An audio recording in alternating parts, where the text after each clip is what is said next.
Dr. Christine Danbach, Tales of Betrayal from My Private Practice and Beyond. This is a hard one.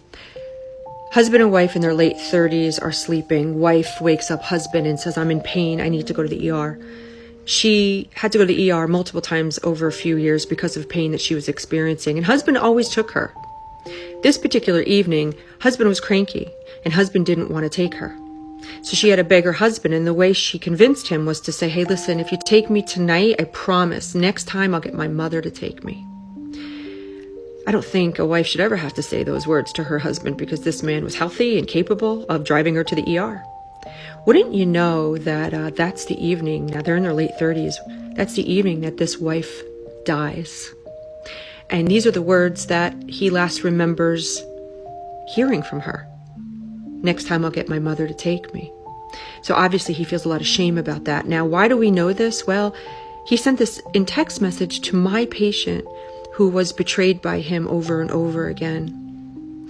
And she was so devastated. She had such a trauma response. She was out of her mind in a physiological PTSD response and called him a POS and said, I cannot believe this is the man who you are. And she was just in shock about this man that she loved and wanted to build a life with. He responded and told her this story, which I believe was a gift, because he said, yeah, maybe I am a POS and maybe you did dodge a bullet. He was telling her, I'm broken. I'm lost. I'm confused. I didn't want to take my wife who was in pain to the ER. I don't have enough empathy for people who are in pain. He said, you dodged a bullet.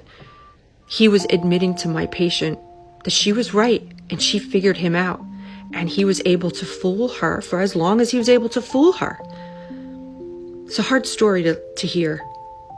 It's a really hard story to hear because my patient loved him.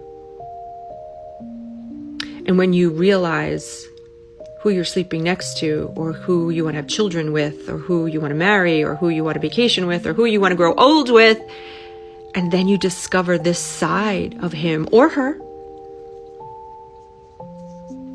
it's devastating. It's devastating.